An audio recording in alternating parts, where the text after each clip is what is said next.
Olá, alunos. Uma boa noite a todos vocês. Espero que todos estejam bem. Bom, nas aulas passadas, nós iniciamos o processo de falar sobre análise de urina, que houve um equívoco, não foi? Eu falei para vocês um erro, de que esse slide, alguns alunos tiveram acesso, outros não tiveram acesso.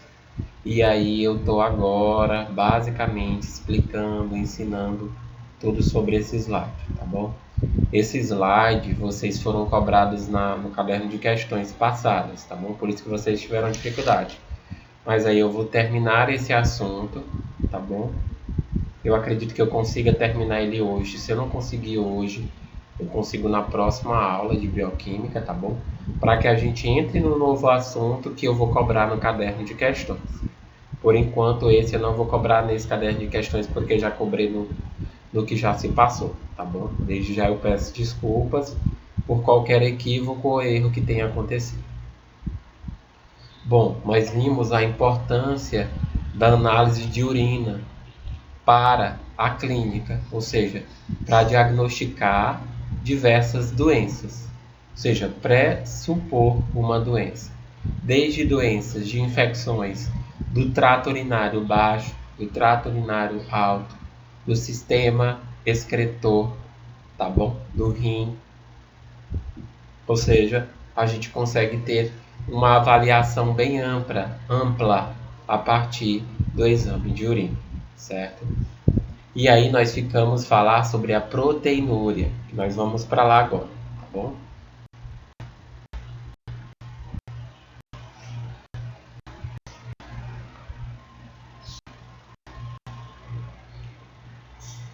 Bom, nós ficamos por aqui. Eu acredito que a gente não vai conseguir terminar até essa aula, tá bom? Porque eu tenho que fazer uma aula de no máximo 30 minutos para que a gente não tome muito tempo, certo? Bom, a proteinúria. Mas e aí, qual é o significado de, por exemplo, o exame de um paciente seu, ou de você mesmo, ou de um colega seu, veio com a proteinúria elevada, ou seja, a quantidade de proteína elevada na urina. A maioria das vezes, como nós já falamos anteriormente, são a detecção, isso são causas, muitas das vezes, de uma doença renal, certo? E esse exame de urina ele vai funcionar como um prognóstico ou uma decisão terapêutica para que o médico tenha uma decisão como vai ser tratada esse paciente e como um marcador de risco também, certo? Nós vamos ver isso ao longo da nossa aula. Bom, a proteinúria, seu significado clínico. A proteinúria extra-renal, tá certo? A presença de proteinúria na urina é mais do que simplesmente um teste de diagnóstico para a doença renal. Ou seja, a presença de proteinúria na urina ela vai além de um simples diagnóstico de um problema renal, de uma doença renal, tá certo? Há cada vez mais evidências de outros papéis para esse achado, ou seja, várias outras doenças que possam estar relacionadas ao aumento da proteinúria. Evidências. A presença de até mesmo relativamente pequenos aumentos de proteinúria ou de albumina na urina constitui-se um sinal precoce de uma lesão renal. Como eu falei para vocês, o paciente deu presença de proteinúria e de albumina na urina, o médico vai ter que fazer uma investigação maior, porque provavelmente esse paciente está tendo uma falência renal, ou seja, uma lesão renal que possa vir a trazer uma falência renal para o meu paciente. Isso é no diagnóstico e na detecção. A proteinúria persistente, que é aquela proteinúria que o paciente foi lá, fez o exame agora, e daqui a um mês ele teve que refazer porque houve uma alteração, né? E aí ele refaz o exame novamente e aí dá a proteinúria novamente. Faz de novo e dá a proteinúria elevada. E aí o médico dá o prognóstico, que na realidade, né? Que essa proteinúria persistente provavelmente é uma disfunção renal. ou seja, uma perca da função renal. A magnitude da proteinúria persistente correlaciona-se diretamente com a taxa da perda da função renal. Ou seja, quanto maior a taxa de proteinúria, maior o índice de proteinúria na urina do meu paciente, mais grave essa perda da função renal estará. Bom, a proteinúria persistente, o prognóstico das glomerulopatias. As glomerulopatias nada mais são do que doenças que acometem os glomérulos, que são partes que tem no rim, tá bom? Eu acredito que eu já dei essa aula para vocês de sistema excretor. Se eu não dei, eu quero que vocês me lembrem, tá bom? Me falem. Algum de vocês pegam lá e me falam lá, professor, o senhor não deu o sistema excretor não, que aí eu dou, tá bom?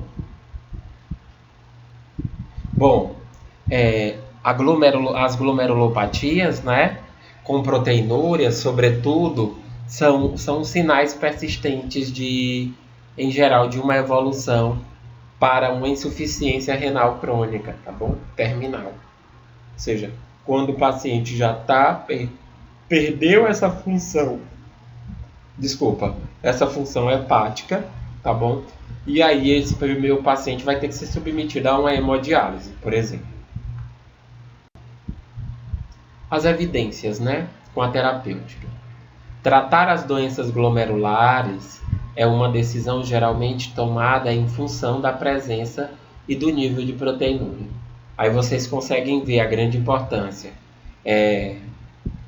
A gente, como profissional que trabalha com essa parte de exames, nós somos fundamentais, porque vai ser a partir do exame que o médico vai conseguir passar um tratamento para um paciente. Ou seja, se não fôssemos nós dentro da clínica, a clínica simplesmente iria supor alguma coisa. E nós, como profissionais da área da saúde que trabalham com exames, nós estaríamos identificando e mostrando qual é a doença e qual vai ser a terapêutica que o médico vai poder adotar, certo? E aí a gente consegue ver a nossa grande importância dentro da clínica, tá bom? Como aí fala, por exemplo, quanto maior o nível de proteinúria na urina do meu paciente, maior vai ser a disfunção renal desse meu paciente, tá bom? Vamos lá. Essa proteinúria persistente, né? Ela exige um tratamento, tá bom? Sempre vai exigir um tratamento. Proteinúrias maior que 3 gramas em geral, mais ou menos ali, tá bom? Ela sempre vai precisar de uma terapêutica, ou seja, de um tratamento, certo? E proteinúrias maior que 3 gramas, em alguns casos, uma perda da função, tá certo? Quase que sempre. Quando está maior, quase que sempre vem com um probleminha já renal acentuado, bem acentuado. Essa questão de valores, eu não quero que vocês aprendam, não precisa, é só questão didática, tá certo? Porque assim, se eu for falar para vocês, às vezes um laboratório X tem um valor de referência de um tipo, outro tem um valor de referência de um outro tipo. Cada laboratório vai ter o seu valor de referência, tá bom? Bom, medidas intervencionistas que reduzem a quantidade da proteinúria persistente retardam a progressão da doença renal. Ou seja, essas terapêuticas que o médico vai entrar com as medicações, ela vai retardar essa perda da função renal.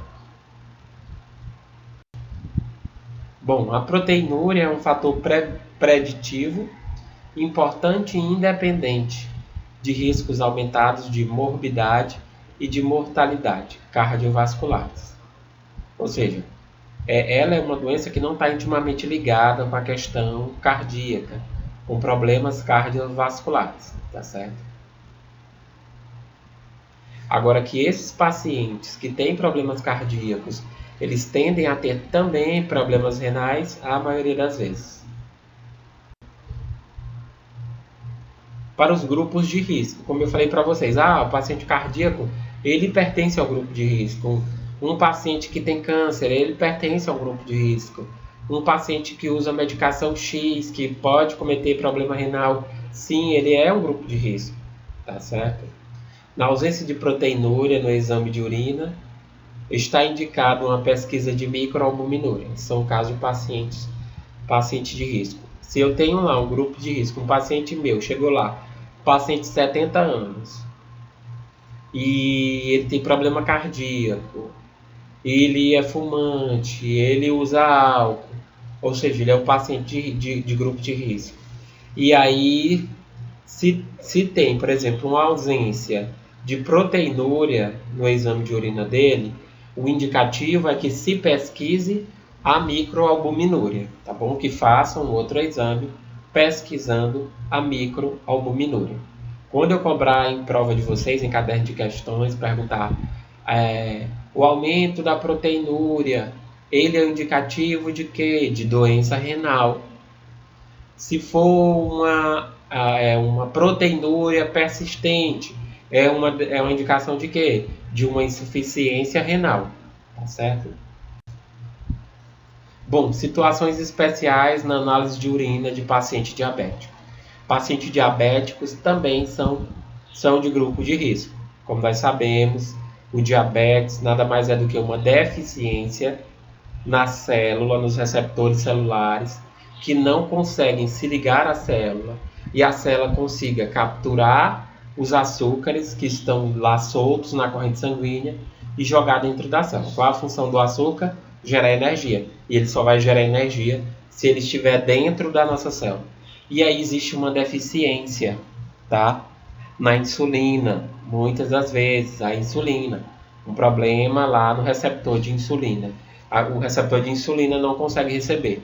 Às vezes ele recebe mais de uma pequena quantidade e aí fica uma grande quantidade de açúcar na corrente sanguínea. Essa grande quantidade de glicose, de açúcares na corrente sanguínea, ela é tóxica para o nosso organismo, tá bom? Ela só tem função se ela for absorvida pela nossa célula e a célula usar como fonte de energia, tá certo? Senão, ela é um problema. Bom, aí nós vamos lá que são pacientes de grupo de risco, os diabéticos. Bom, nós temos a nefropatia diabética. Nefropatia já diz, é doença renal. Nefropatia, uma doença renal, tá certo? A microalbuminúria é o primeiro indício clinicamente detectável de uma doença renal causada por diabetes. Ou seja, a doença renal pode ser causada por diabetes? Pode. É tanto que o diabetes eles tende a acarrear diversas outras doenças, certo? E essas diversas outras doenças que o diabetes pode estar trazendo é, por exemplo, a microalbuminúria.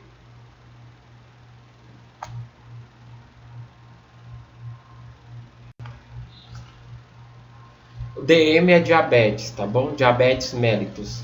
O diabetes mellitus e proteinúria. O que tem a ver o diabetes e a proteinúria, né? A presença de até mesmo relativamente pequenos aumentos de proteinúria ou de albumina na urina constitui-se um sinal precoce de uma lesão renal. Por exemplo, lá chegou um paciente lá diabético, lá na clínica onde você trabalha, tá certo? Você coletou a amostra e você pegou os dados do paciente. Os dados do paciente constam que ele é um paciente diabético. E aí, quando você foi processar o exame dele, ele deu uma proteinúria aumentada ou albumina aumentada, tá certo? E aí, o que é isso? O que isso tem a ver? Qual o significado disso? Isso é um significado de uma provável sinal precoce de uma lesão renal. Por isso que os pacientes diabéticos, eles têm que fazer esses exames de urina de 3 em 3 meses ou de 6 em 6 meses, e não só de urina, exames de forma geral, tá certo? Para serem avaliados rotineiramente. Bom, a proteinúria persistente está associada com a perda da função renal. Ou seja, se a proteinúria já do meu paciente está dando muito elevada constantemente, ela está associada à perda da função renal, tá bom? Magnitude da proteinúria persistente correlaciona-se diretamente com a taxa de perda da função renal, que é o que a gente vem batendo muito. Proteinúria persistente causa de uma perda da função renal. A proteinúria persistente é elevada em pacientes que são diabéticos, diabetes mellitus tipo 1, insuficiência renal crônica terminal, tá certo? Bom, medidas intervencionistas que reduzem a quantidade de proteinúria persistente retardam a progressão da doença renal crônica. Ou seja, se eu vou tratar lá o meu paciente que é diabético, ele está fazendo o tratamento certinho, eu vou retardar com que ele tenha algum problema renal mais na frente, tá certo? Por isso, quem for diabético, tomar muito cuidado mesmo.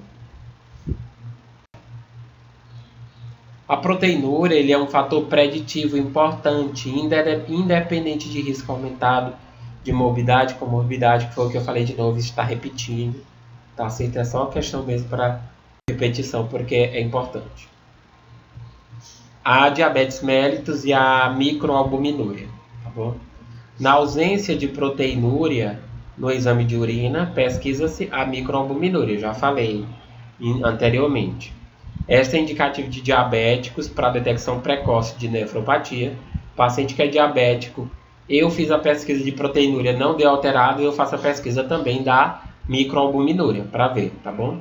Tem papel bem estabelecido no segmento. Os diabetes e a albuminúria, que é a albumina, tá bom? A microalbuminúria, que é entre cerca de 30 a 292 e 99 microgramas de 24 horas. Corresponde ao estágio mais precoce da nefropatia diabética em diabéticos tipo 1, tá bom? Diabéticos tipo 1. Nós temos o diabéticos tipo 1 e o tipo 2.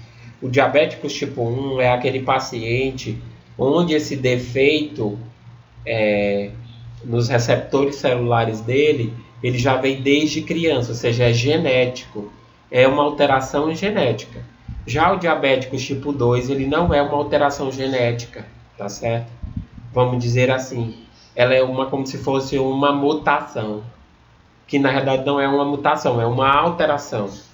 Porque assim, o paciente tem o hábito de comer um alimento muito rico em açúcar, ou rico em gorduras, entendeu? E aí, aqueles receptores, eles vão estar sendo ligados constantemente. Por isso que pacientes obesos, eles são danados para desenvolver a diabetes tipo 2. Por quê? Por causa da alimentação. O organismo absorve tudo aquilo daquela alimentação em excesso, e aí vai ter gorduras em excesso, vai ter açúcares em excesso, e aí elas vão estar o tempo todo ali tentando ligar a célula, tentando ligar, e essa ligação constante vai fazer com que haja um defeitozinho nos receptores celulares, tá bom? É também um marcador bem estabelecido de risco aumentado para doença cardiovascular também, ou seja, a albuminúria também é um indicativo para uma doença cardiovascular. Recomendações. Para reduzir o risco ou retardar a progressão da nefropatia, otimizar o controle da glicemia. Ou seja, é importantíssimo que o paciente fique controlando lá como é que está a glicemia dele, tá bom? Para que ela não se altere em elevações, para não causar lesões renais. Bom, na triagem, realizar um teste anual para detectar a presença de microalbuminúria em diabéticos do tipo 1 com duração de diabetes de menor ou igual a 5 anos em todos os diabéticos de tipo 2, começando por ocasião do diagnóstico. Por isso que fala, todo paciente ele tem que estar fazendo os exames de 6 em 6 meses ou anualmente no mínimo para ver como é que está a questão renal, que é importantíssimo. No tratamento tanto de microalbuminúria como de macroalbuminúria deve ser usados a IECA, tá bom? E esse nós não vamos falar.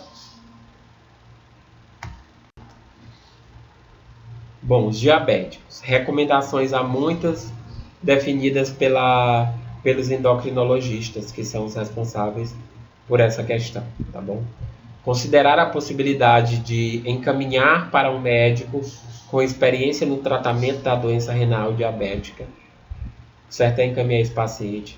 Isso é só questão didática, tá bom? Vocês não vão usar. Eu também não uso na clínica, por exemplo, porque isso fica a par do médico, né? Questão de anamnese, avaliação, é tudo com o médico.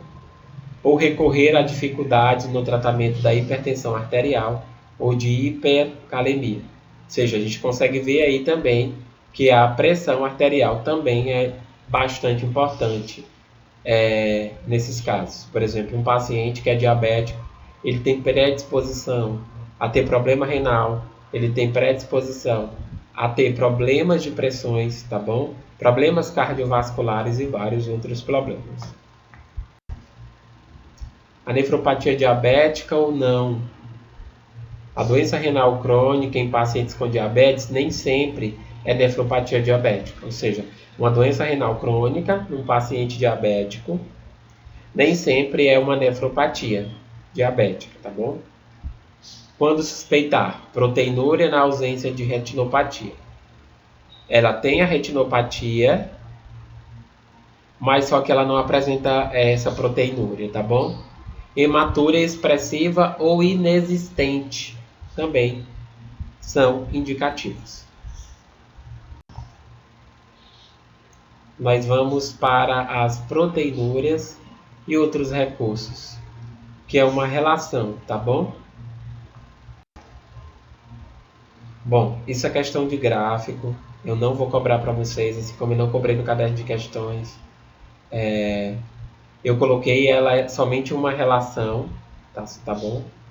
De amostra isolada, onde mostra as gramas, a proporção dessas proteinúrias na corrente sanguínea dos pacientes com risco de uma disfunção renal crônica, tá certo?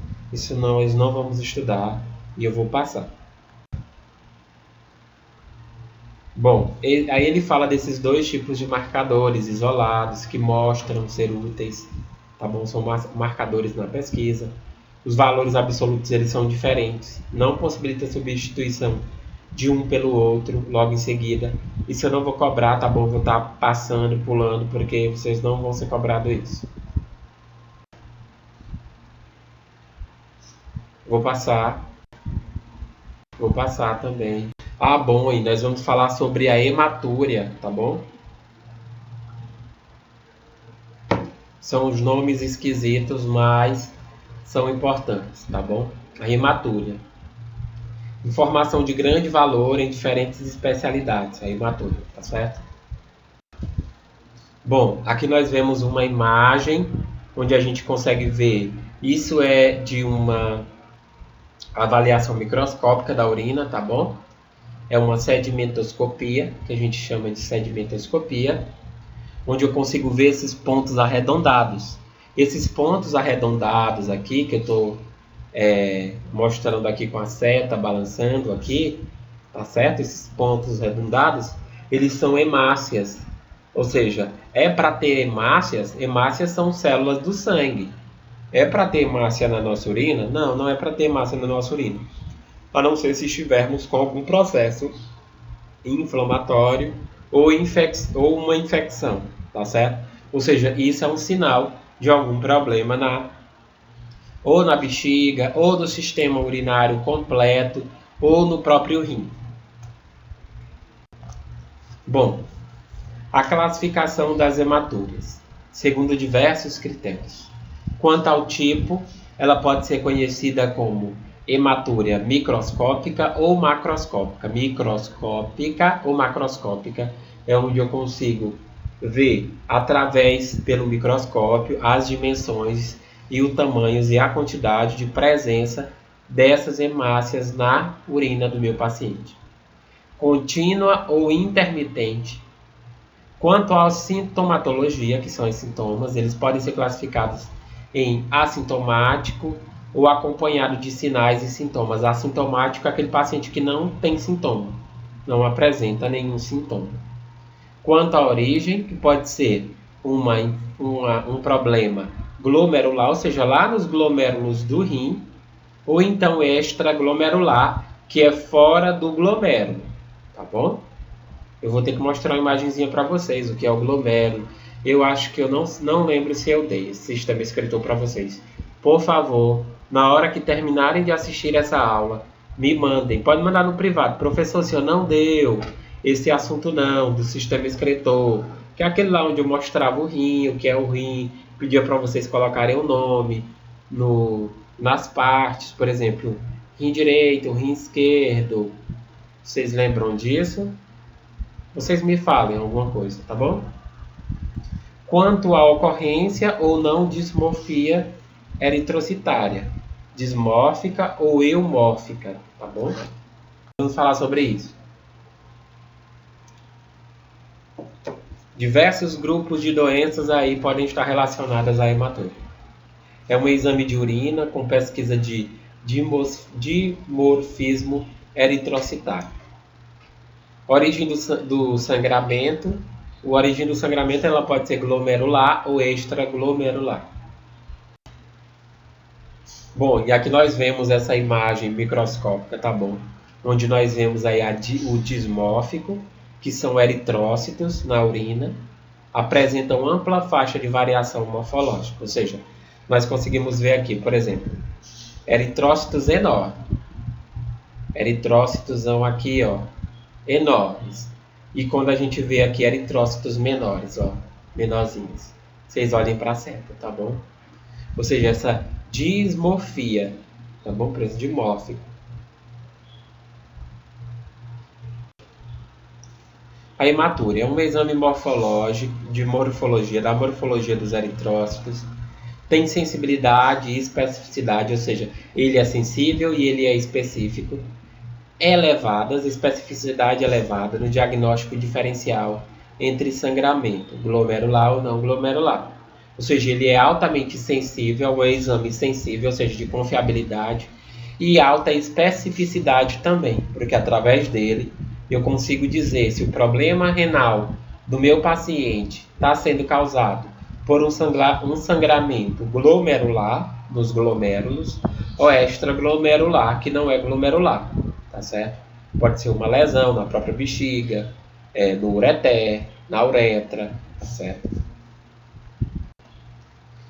Bom, aqui nós vemos uma imagem microscópica já um pouco bem melhor, com a coloração, onde a gente consegue ver os eritrócitos, que é essas hemácias, tá bom? Olha, arredondadazinhas, e sempre tem esse espaço embranquiçado no meio, tá certo? Nós vemos aqui o formato em anel, com produções citoplasmáticas vesiculares em uma superfície, que é essa formação de vesículas aqui, ó.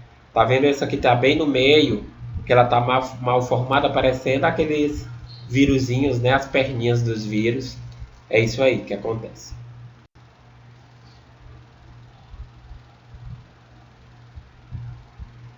Aqui nós vemos os contócitos em formato de alvo, que aqui a gente consegue ver aqui a imagem, ó, tá bom? Os contócitos em formato de alvo. Bom, a hematúria. Nós temos a acontocina e a codocina, que são as morfologias mais características das hematúrias de origem glomerular. A acotocina e a codocina, elas são as morfologias dessas alterações celulares eritrocitárias dos eritrócitos mais presentes nos problemas de origem glomerular. Caracterizam-se como dimórfica, dismorfia, uma formação, tá bom? Presentes na amostra numa frequência de pelo menos uma em cada 4. Bom, a etiologia, hematúria, quase sempre casos extraglomerulares, são doenças extraglomerulares, que não é pelo glomérulo. Nós temos os distúrbios metabólicos, como hipercalecemia, hiperuricosúria, são nomes bem difíceis, nefropatia tubular, nós temos cistos renais, litíase, tumores, neoplasias, divertículos e vários outros problemas também, tá certo? E as causas glomerulares, que são nos glomérulos, nós temos as nefropatias, algumas síndromes, doenças de membrana, doenças sistêmicas e várias outras glomerulopatias.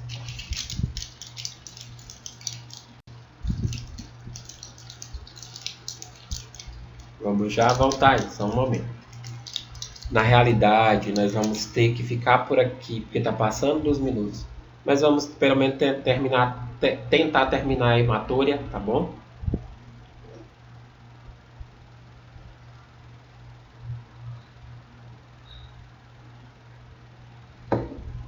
Tomando uma água. Recursos mais simples no âmbito laboratorial para essa detecção dessas doenças, tá bom?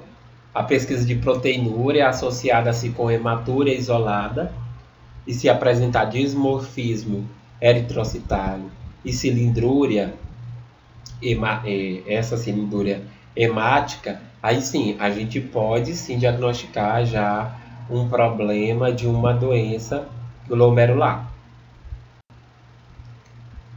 Aí essas doenças glomerulares, nós temos aqui a cilindrúria, né? Olha a quantidade dos eritrócitos cilíndricos anexados aí uns juntos aos outros, tá vendo? Se acumulando, isso é a cilindrúria, tá bom? Situações especiais na análise de urina de paciente diabético. Pacientes diabéticos também têm que ser pesquisados a hematúria constantemente, de 6 em 6 meses, ou pelo menos uma vez ao ano. Diabetes mellitus e hematúria, frequência de 12,5% a 73% em pacientes com macroalbuminúria. Ou seja, macroalbuminúria, essa questão da produção de albumina em grande quantidade. Certo? Ou seja, a frequência de um paciente apresentar uma hematúria é bem alta, de 12,5% a 73%. O mito. O mito seria a ausência de hematúria. A ausência de hematúria, no caso desses pacientes com diabetes, tá bom? Mas em muitos casos, biópsias, tá bom? Que são biopsiados com hematúria, observa-se apenas essa doença. A hematúria ela não é um nome difícil, patognomânica, tá bom? De glomerulopatia não diabética concomitante. O que a gente pode ver que é um mito a gente às vezes anexar a grande quantidade de presença de células que não é para estar na urina, presença de células que não deveriam estar na urina. Essa grande presença ela não é sempre um indicativo de que o paciente está com um problema glomerular. Aí por isso que tem que ser avaliado mais de uma única vez. Se for persistente, fazer uma outra avaliação e a partir daí dar um diagnóstico. Urina 1 é uma indicação de uma BR em diabetes mellitus, por exemplo. A presença dessa grande quantidade de hematúria, dessas hematúrias, num paciente diabético, ele é um aumento súbito de proteínas, quase sempre estão associados a esse aumento súbito de proteína, ou a perda da própria função renal progressa, tá bom? Ou em pacientes sem macroalbuminúria, ou ausência de retinopatia em pacientes com macroalbuminúria. Era para eu ter tirado, tá bom? Essas partes que não vão ser cobradas para vocês. O vídeo vai ficar muito grande, tá bom? Nós vamos ficar por aqui, porque senão eu não vou conseguir nem anexar dentro do WhatsApp de vocês. Desde já eu agradeço. Uma boa noite a todos. Na próxima a gente volta com o restante da aula. O bom é que já tinha terminado mesmo. Próxima aula a gente vai falar sobre as leucocitúrias.